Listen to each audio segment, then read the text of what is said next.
This week on the agenda, as the Prime Ministers of Spain and Norway visit China, what does it tell us about the relationship between China, the EU and the rest of Europe?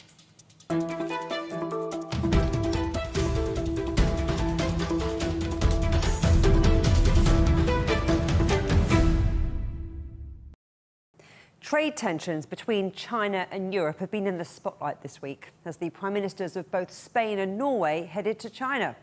After meeting President Xi Jinping and Premier Li Qiang, Spain's Pedro Sanchez said he believed honest dialogue between China and the EU can solve trade problems, especially with regard to current concerns over electric vehicles. With me now to consider just where this leaves the relationship between Spain, China and the European Union are Ana Palacio, Spain's former Minister of Foreign Affairs, and Manuel Torres, partner in China of the international law and tax services company Garrigues. Thank you both for coming on the agenda. Ana, let me start with you. How important to Spain is the relationship with China? Relationship with China is important the world over. For every country, big or small, it's fundamental, I would say. Now, Spain. Spain is the fourth economy of the European Union, of the Euro area, and plays a role there. We have to play. We are from the south, and in all the balances that are in the European Union, Spain plays an important role. Now, having said that, you have mentioned the EVs, the electric vehicles. There, Spain is the European Union. This trade policy is one of these areas where we are together, all the members of the European Union, and Spain has a role to play, but within the team. Let's talk a little bit more about those trade ties, Manuel, because in the meeting between President Xi and Pedro Sanchez, there really was that focus on deepening commercial ties in sectors like artificial intelligence, the digital economy, new energy and other high-tech fields. I wonder how you see all that working out. I think that China and Spain enjoys excellent relations, and now we have to deepen this cooperation.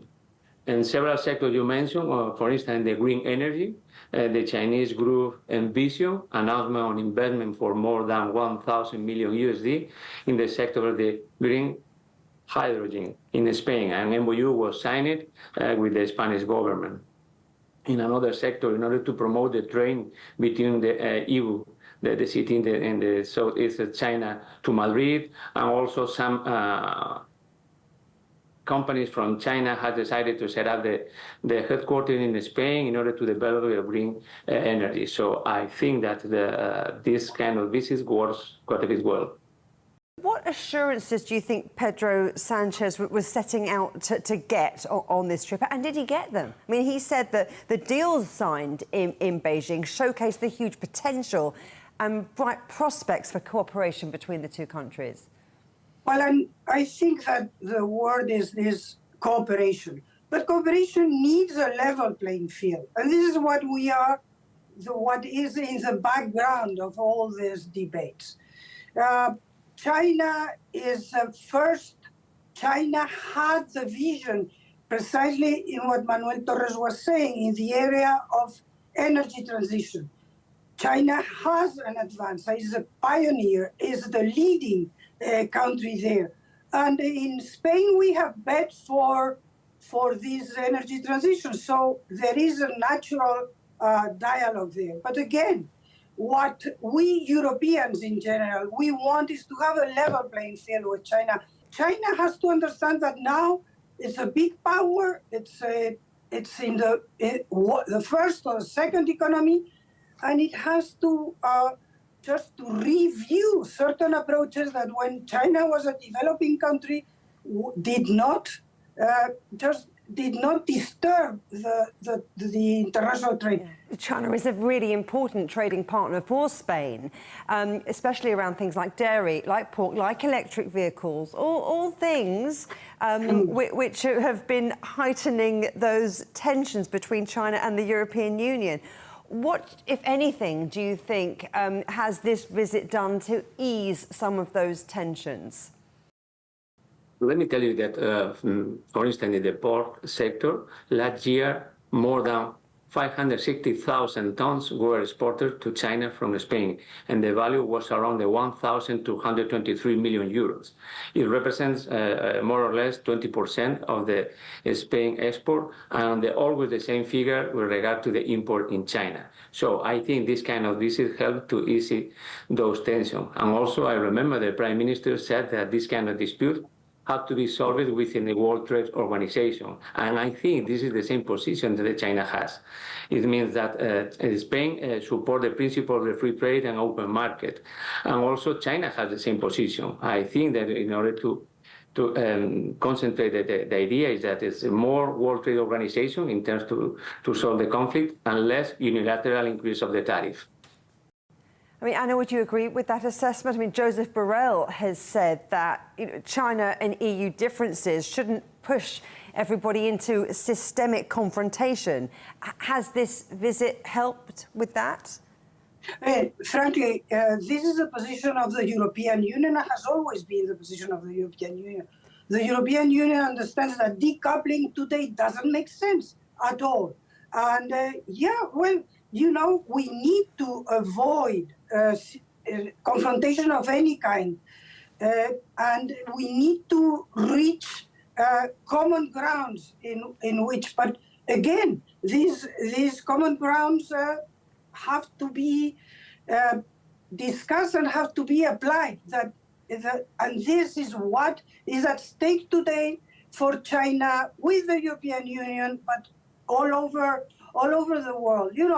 It's true that in certain quarters, but not really in the European Union, there is a certain idea that demonizes China, that just understands that China wants to overwhelm. No, I mean, the European Union doesn't think about that, and Spain even less, and this is the trip by Sanchez. But we stick to this because for us, it's our competitiveness. And you may have heard about the recent report by the former Italian Prime Minister and central bank boss, Mario Draghi, that just highlights the importance of this competitiveness. We need to work on that, and we need to work on that understanding that there is an interdependence. There are too many ties that bring us together that we have to come to terms with the terms in which we conduct these exchanges.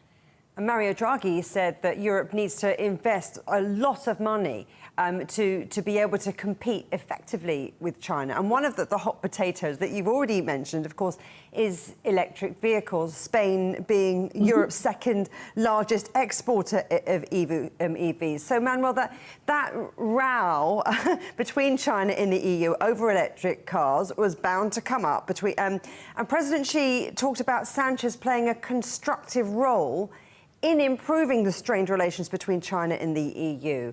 Do you think we're going to get any more detail on how that might play out? But that this is true, but not only President Mr. Xi said, also Vice Premier Li Guangzhou said that Spain plays an important role in regional international affairs, and I think that Spain is also a trustworthy partner of China within the European Union. Every time that the Chinese authorities meet with the European, sometimes they have the idea to discuss not only bilateral, as Anna said, with the European Union, with the Commission, but also independent for each country.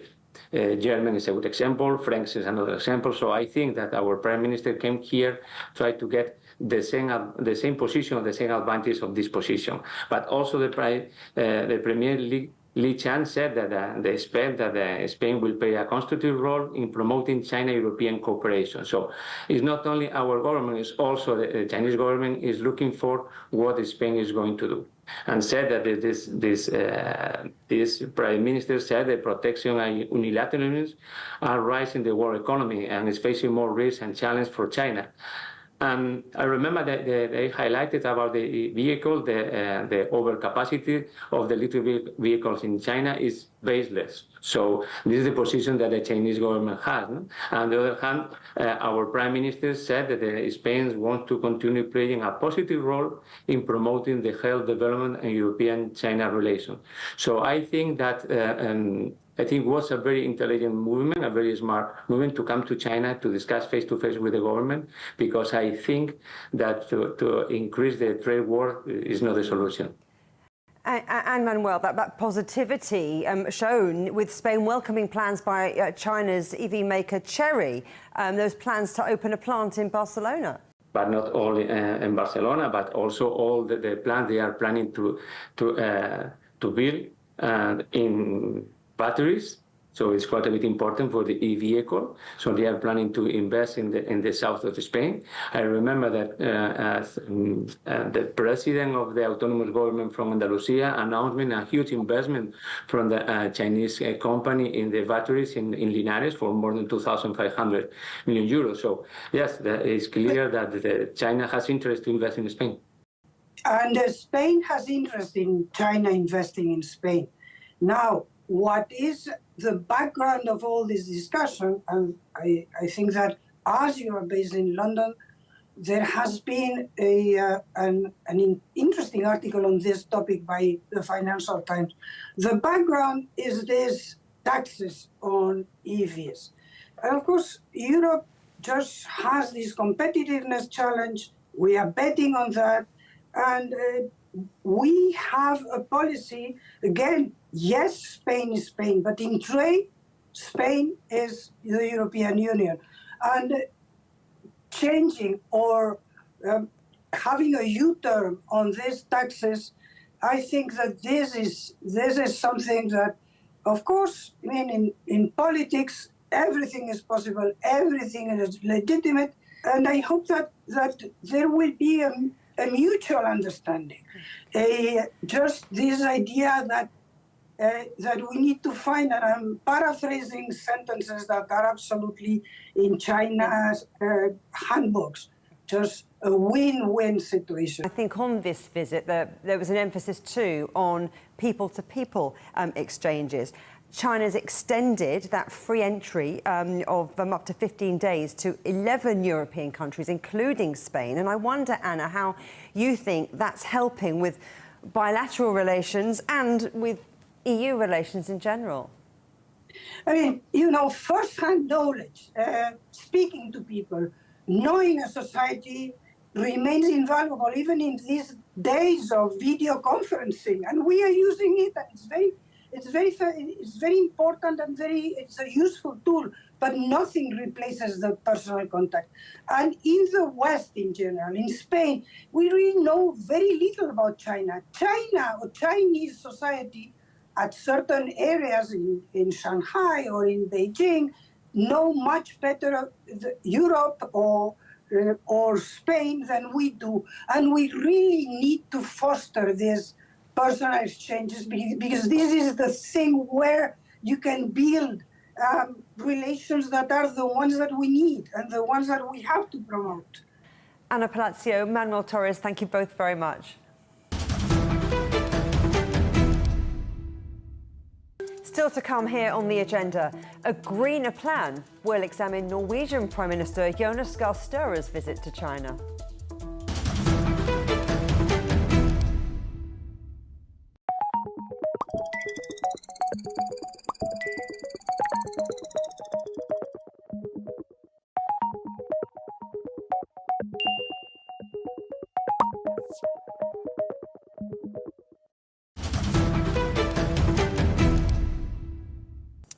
Welcome back to the agenda.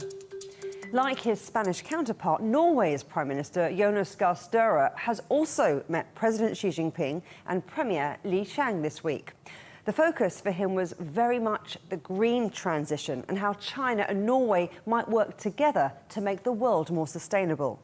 Joining me now are Yan Shaohua, Associate Professor for European Studies at Fudan University in Shanghai, and Jürgen Randers, Emeritus Professor of Climate Strategy at the BI Norwegian Business School. Thank you both for coming on the agenda. Professor, let me start with you, because Norway was one of the first countries to recognise China, and the two countries are now marking 70 years of diplomatic ties. The green transition, seafood export, shipbuilding and maritime industries are all quite important areas of collaboration between China and Norway. I wonder where you see there's scope for growth. I think there's always scope for growth if there's enough political will. And I think Prime Minister Store's visit has demonstrated that there is a political will to further expand and deepen bilateral cooperation. You have mentioned some of the important areas of collaboration, and I agree that green transition will continue to be one of the top priorities on the bilateral agenda. And in this area, there is huge potential to cooperate on developing green technology, promoting maritime sustainable development, and also green finance. Considering Norway has the largest sovereign wealth fund in the world, right? Yeah. And I think another area that you didn't mention, it's education, culture, and science. Prime Minister Støre gave a talk at Fudan University, and he spent quite some time exchanging with students from both China and Norway. And I think this is a sign that both sides attach great importance to education change and cultural collaboration. And during this visit, China announced a visa-free policy for Norway, and I think this policy will help facilitate bilateral cooperation in this field. Professor Randers, of course, as we've heard, one of the biggest announcements from this trip is that agreement for China and Norway to meet every 2 years to discuss the green transition. And that's going to cover everything from plastic pollution to green value chain, enhancing renewable energy to preserving biodiversity. How important do you think this announcement is? I think it is very important for two reasons. First of all, it demonstrates the ability of Norway and China to continue the civilized type of conversation that has been going on for decades already. And the second reason is that it is important to clarify what Norway and China can do together in order to accelerate the sustainability transition, because simply by clarifying what can be done, this will tend to increase the speed at which things are done. So you're talking about a lot of the opportunities there from the green transition, but with that come challenges. And of course, that big trade tension between China and Europe at the moment is around electric vehicles, a key part of the green transition. So, Professor Randers, how do you see that playing out from here? China has done a tremendous service to the world in developing cheap electric vehicles during the last 15 years. In that way, China has significantly accelerated the move towards a fossil-free world. It is, of course, a problem for the rest of the world that their auto workers lose their jobs when the Chinese electric vehicles are cheaper. And the current response in the form of tariffs on Chinese cars, I think, were to be expected. I think it will continue until we have a balance in the source of cars in the Western world, where we're not 100% dependent on Chinese cars, but it will not last so long that there are zero cars going from China to Europe. It is a pity in one way that such trade wars are necessary. On the other hand, it is important that the welfare of the Chinese people, the workers of China, and the welfare of the workers of Europe and the United States are balanced in some way on issues like this. So I think what is happening is acceptable. Professor Yan, Spain's Prime Minister, Pedro Sanchez, was also in China this week. Now, Spain, of course, is a member of the European Union. Norway, while being a European country, is not an EU member. How do you think perhaps Norway might help China's relationship with the European Union? Yes, as you said, Norway is not a member of the EU, but it is a member of the so-called EEA, European Economic Area, and also is a member of NATO. So I think that gives Norway a unique position in shaping China-EU relations. And I think there are several ways in which Norway could play a role. First, I think Norway is a good example of growing cooperation with China, especially on electric vehicles. So I think Norway could offer some lesson for China and the EU to find a balanced approach to the EV dispute and to avoid a trade war between the two sides. And secondly, I think if the condition allows, Norway and China could also restart the negotiation of free trade agreement. And I think this will build momentum for China and the EU to reassess the value of the so-called CAI, comprehensive agreement on investment. Last but not least, I think Norway is a neutral country, right? So Norway has good experience in peace building and conflict resolution. For example, Norway broke the Oslo Accord between Israel and Palestine in 1993. And I think Norway can do this together by bringing China and the EU and other parties together to mediate the conflict in the Middle East and maybe in Ukraine as well. And I think this will help improve China-EU relations.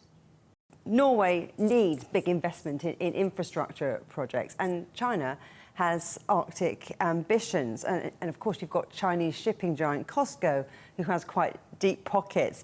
There is a balance to be struck, though, isn't there, Professor Yan, between business, job creation, and national security? I wonder what your take is on that. I agree. We need to strike a balance between security and development.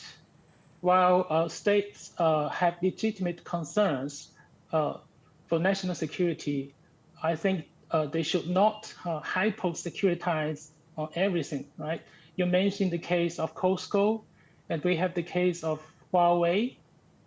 My take is that rather than blocking Huawei or COSCO, I think there could be a balanced approach that allows for attracting Chinese investments while addressing legitimate security concerns.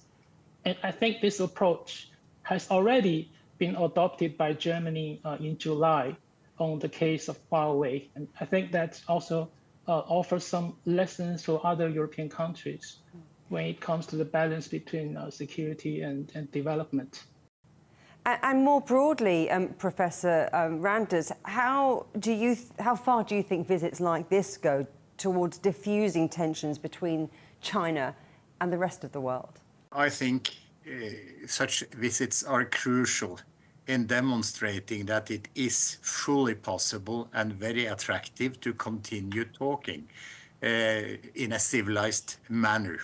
And that they also help highlight exactly where the fully legitimate differences in opinion exist.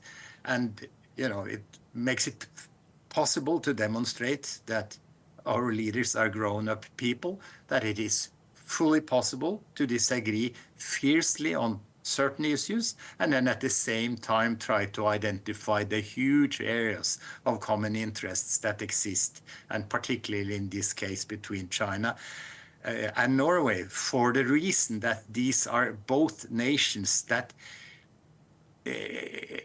prefer a stronger state, a more active state than many other liberal countries of the world, and have proven the success of that model. Norway having evolved into an extremely rich and very evenly divided or high equality type nation in the last 50 years. And China has also used its strong state to make sure that 1.5 billion people, 1.4 billion people have been moved out of poverty during the last half century.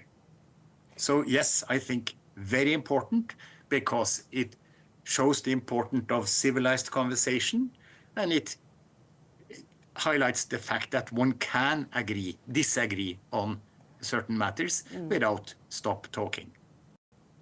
Professor Yan, you mentioned before that Norwegians can now travel to China visa-free for 15 days. I wonder what impact you see that having on business and on business travel, and also on leisure, on tourism. Well, this is actually a continuation of the efforts by China to further open up itself to the world. And, you know, since last year, China has extended visa-free policy for several European countries. And I think this has already produced good results. Yeah. So I can physically see more people are traveling to China for business purpose, for tourism purpose. I see more students, including Norwegian students, coming here to Fudan University. So I think I expect the visa-free policy for Norway will produce similar results. And Professor Randers, I wonder how you see relations between Norway and China developing, especially in terms of the green transition going forward. I am hopeful, and I have been so for a long, long time. You know, nearly 30 years ago, I was the president of the Norwegian Business School, and we did establish this program in Fudan, an MBA program in Fudan that still is operating, you know, having produced hundreds of people who have a joint affection for China and Norway. And I think that the visa-free availability of that great country to Norwegians is going to be a huge boon, you know, both on the tourism side and normal travel and normalizing relationships. But I'm particularly hopeful in one other area, and that is that in the area of developing China into a welfare economy, which is clearly, as I see it, the ambition of the current leadership of China. And here there is a lot China can learn from Norway. China GDP per person is now about the same as Norway in 1960, you know, around 15,000 PPP dollars per person per year, 2017. And this means that China is now at the economic development stage where Norway was when we started introducing the welfare society, where the state takes responsibility for big, weaker groups. And so I think when China makes this big next step, you know, relationships with Norway, learning from the history, learning from the mistakes we did, and learning from the success we have achieved will be very important. And I think a central topic in the conversations between the two nations over the next decade. Jürgen Randers, Yan Shaohua, thank you both very much. Thank you. Good. You can watch every episode of The Agenda in full on CGTN Europe's YouTube channel. And for exclusive extra content from me, my guests and the rest of the team, don't forget to check out @The Agenda Show on TikTok. Coming soon on The Agenda, the nuclear future. We'll have a special programme from the World Nuclear Symposium 2024. But for now, from me, Juliet Mann, and from all of the Agenda team here in London, goodbye.